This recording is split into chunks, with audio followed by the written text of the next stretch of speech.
As for the 13-day rule, we can test that out by using one of our people. But the real question is, was this the notebook that was used by Kira? And if so, was he aware that these two rules were false? If he did know, he could have used these rules to his advantage. In particular, the 13-day rule would have allowed him to prove his innocence in only 13 days. Eo couldn't have caught Light Yagami, not in 1,000 years. Why, you ask? Because Light could never be outwitted. He always was one step in front of everybody, including Eo.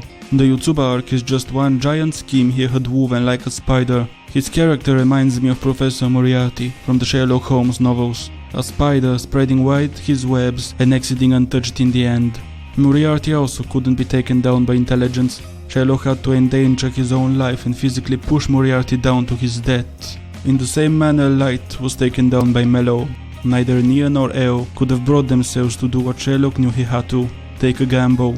But Mello did. This was all thanks to Mello. I believe if I explain this much, you'll begin to understand. What? He did it all. During the entire series, Mello exhibits a remarkable sense of courage. From him leaving Wami's house to his reaction to being ambushed by the police, he stands confident and calm. We don't know what it took for him to rise amongst the mafia. From the plane ticket to the States, to the assassination of the rival mafia bosses, just to then be ruined and driven into hiding. He had to willingly become a murderer, while not being a vicious man, to be admitted into the mafia. For what it's worth, I give you my word that I never wanted to kill you.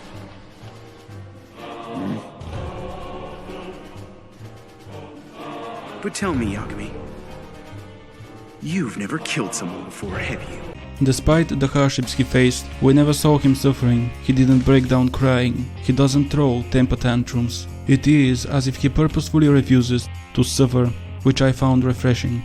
The first time we're properly introduced to Mello is during episode 27, where he kidnaps the head of the Japanese police force, Director Takemura, leveraging him for the notebook, which is kind of clever. But then Light couldn't just let that be and kills Takemura himself. This means that Mello is done for, right? He had one chip and he got played. Why haven't the kidnappers said anything? Are they gonna give up on the deal just because they lost their bargaining chip? I didn't think our opponents would be such pushovers. Wrong. He leverages the death of his hostage. He calls the police and tells them, well, we killed the director for the laws. Here's a picture of his corpse. We have gotten hold of Chief Yagami's daughter.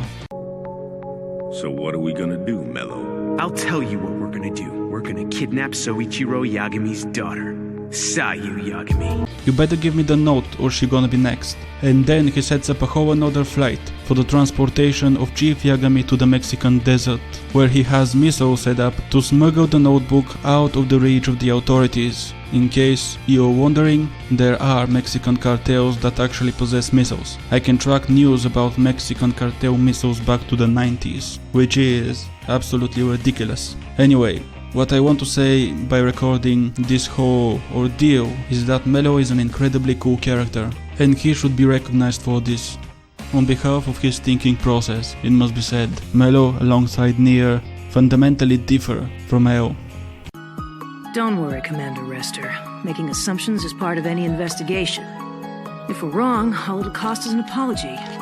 Where Eo relied on the scientific process and deductive reasoning, Mello and Nier rely rather on abductive reasoning. I will discuss the differences in my next video about Nier, but what you need to know for now is that they rely a whole lot more on speculation. This'll be just fine. Huh? If Kira is responsible for this, we know he can't touch us since he doesn't know our names or faces. That's why he went after Takemura instead. That means Kira is someone who knows about the kidnapping. In abductive reasoning, A is A because it fits best.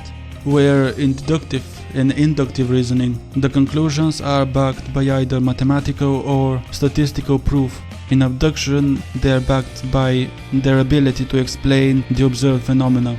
As an example of this form of reasoning, I suggest the TV series House MD, where the diagnoses are judged on the basis of how well they explain everything.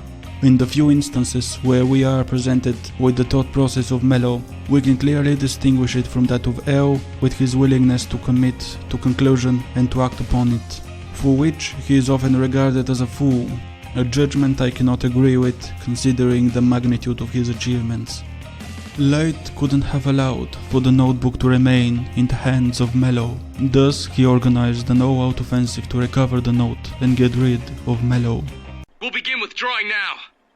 Not yet. Keep going. We still haven't found anyone who resembles our picture of Mello. That means he must be hiding somewhere in the building. We've come this far. Let's finish this. Do a thorough search. It becomes clear in just how much of a disadvantage Mello truly was when his lack of knowledge about the rules of the notebook and most importantly about the eyes left him exposed to Light's designs, and his entire organization massacred, himself barely escaping death. Despite his talents, Mello really never got a chance to win the game, since his opponent was by that time several steps in front of him. Despite the magnitude of his losses, it's still exceptional that he managed to escape after getting cornered. In the end, we have come to his brightest hour, where Mello redeems himself to the audience. After speaking to Herr Lindner, he discovers that the SPK has doubts about the authenticity of the notebook, and he resolves to take it upon himself to make it right. Mello probably expected to survive the gamble and come out victorious, but he chanced wrong and paid the ultimate price for his gamble. When he previously confronted the police, he discovered that they had possession of his name.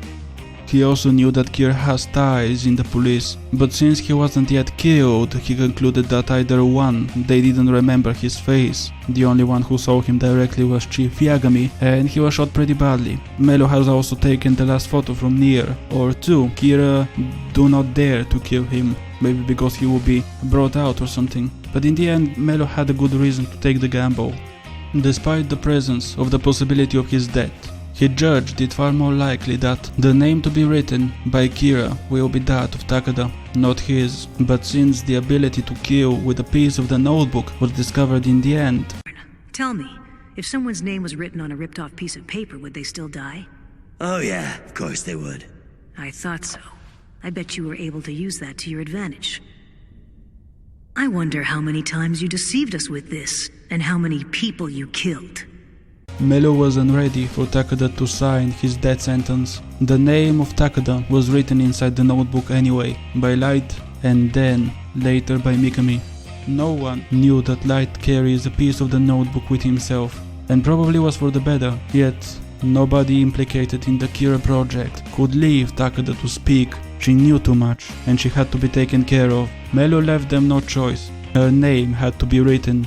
And since Mikami didn't know that Light carries a piece of the note with himself, he took it upon himself and sealed all of their fates. You told me you couldn't move freely. I had to make sure Takada was taken care of. Wasn't that my duty to you? In conclusion, I will say that Mello is the most entertaining character in the entire series. There isn't a boring moment with him around. He took the initiative from the start, struggled as the underdog the entire way, and eventually took a gamble that cornered Light and his colleagues, looking cool the entire way there. For me personally, Mello was a breath of fresh air. After the first 10 episodes, the show became kind of dull. Mello, alongside Nier, gave it a much needed gulp of fresh air. I bet Mello knew in his heart that working by ourselves, neither of us would be able to attain our goal and surpass our mentor, L. But together we can stand with L. Together we can surpass L. And now, acting as one, we face the kid who defeated L and with solid evidence beat him at his own game. Let's see you try and talk your way out of this one, if you can.